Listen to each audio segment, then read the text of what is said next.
సరే ఇప్పుడు మేము ఇక్కడికి సీఎం గారి ఇంటికి 10 టైమ్స్ వచ్చినాం. 10 టైమ్స్ వస్తే అసలు మాకు అపాయింట్మెంట్ ఇవ్వకుండా మమ్మల్ని పోలీసులు అవధాలు చెప్పి మమ్మల్ని ఎల్లగొట్టింది. మమ్మల్ని కల్పిస్తాం 10 టైమ్స్. ఇప్పుడు ఏం జరుగుతుంది అనేది ఈ గురుకుల ఇష్యూ రిలింక్విష్మెంట్ పైన హైకోర్టు ఇంటీరియం ఆర్డర్ ఇచ్చిన విషయం తెలుసు, గవర్నమెంట్ తెలుసు, గురుకుల బోర్డు తెలుసు, అధికారులు తెలుసు. మేము ప్రతి ఒక్క మినిస్టర్ని కలిసినాం, ఎమ్మెల్సీని కలిసినాం. కలిసిన తర్వాత ఎందుకు రెస్పాండ్ అవుతలేరు? బాధ్యత లేదా మీకు? చెప్పాల్సిన బాధ్యత లేదా? మేము ఓట్లేసి ప్రజాపాలన తెచ్చుకున్నాం. మేము కేసీఆర్ పాలనని 10 సంవత్సరాల జీవితాలు నాశనమైన ఈ పాలన తెచ్చుకుంటే మరి ఆయనకు నీకు తేడా అయింది? నీకు తేడా బాధ్యత లేదా? మాకు సమాధానం చెప్పాల్సిన బాధ్యత లేదా? మరి అన్న అనగానే నేను ఉంటాను కదా, మరి కరెక్టేనా ఇది?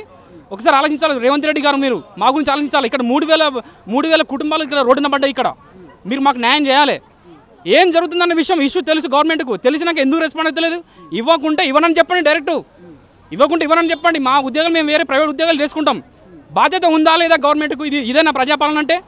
దీనికి రేవంత్ రెడ్డి గారు ఖచ్చితంగా దీనికి రెస్పాండ్ కావాలి.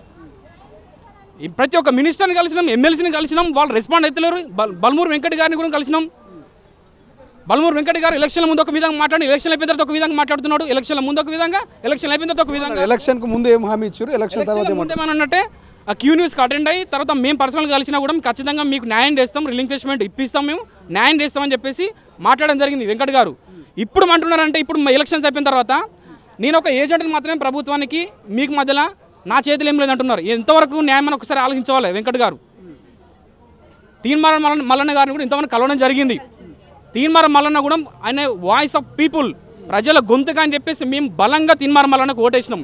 ఇదే కాంగ్రెస్ మొన్న జరిగిన ఎమ్మెల్సీ ఎన్నికలు ఓటేసిరు. అయితే 100% వేసినాం. ఆయన ప్రజల గొంతుగా కాబట్టి వేసినాం. కాంగ్రెస్ పార్టీకి వేసినాం, బరాబర్ కాంగ్రెస్ పార్టీకి వేసినాం. ఎందుకంటే టీఆర్ఎస్ ప్రభుత్వం మాకు అన్యాయం జరిగింది. నిరుద్యోగులు 30 లక్షల మంది నిరుద్యోగుల జీవితాలు నాశనం అయిపోయినాయి. అందుకోసం ఈ కోరి మేము తెచ్చుకున్న ఈ ప్రభుత్వాన్ని తెచ్చుకున్న తర్వాత ఈ ప్రభుత్వంలో కూడా మాకు అన్యాయం జరుగుతాయి. ఎందుకు ఈ ప్రభుత్వం ఉండి? ఇదేనా అండి ప్రజాపాలన? ఇదేనా? బాధ్యత లేదా ముఖ్యమంత్రి గారు? మీకు ఎమ్మెల్యేలు మీకు బాధ్యత లేదా? మినిస్టర్ మీకు బాధ్యత లేదా? ఎందుకు మౌనంగా ఉంటున్నారు? మీకు రెస్పాన్సిబిలిటీ లేదా? చెప్పండి, ఓపెన్గా చెప్పండి. ఇవ్వనని చెప్పండి. ఎట్టి పరిస్థితుల్లో మా సమస్య పరిష్కారం అయ్యేంత మాత్రం మేము వదిలిపెట్టే ప్రసక్తే లేదు. మల్లన్న కలిసినారు, ఏమన్నారు అక్కడ? మల్లన్న కలిస్తే నేను ఇప్పుడు సీఎం దగ్గరికి వెళ్తున్నాను. నేను మీ సీఎం గారి దృష్టికి మేము తీసుకెళ్తా అని చెప్పారు. మల్లన్న వచ్చేంత వరకు మేము ఇక్కడే ఉంటాం. మాకు సమాధానం ఖచ్చితంగా గవర్నమెంట్ ఇవ్వాలి, ఖచ్చితంగా సమాధానం చెప్పాలి. మాకు ఖచ్చితంగా ఎట్టి పరిస్థితుల్లో మేము వదులుకునే ప్రసక్తి లేదు, దీన్ని వదిలిపెట్టే ప్రసక్తి లేదు. ఖచ్చితంగా దీన్ని ఉద్యమాన్ని తీవ్రతరం చేస్తాం. ఎందుకంటే 3,000 కుటుంబాల జీవితాలు రోడ్డున పడతాయి. ఇప్పుడు గవర్నమెంట్ పట్టించుకోకపోవడం వల్ల ఇంత అన్యాయం ఉంటుందండి ప్రజాపాలనలో. అసలైన తొలి వెలుగు. ఫాలో వాట్సాప్ @తొలి వెలుగు official.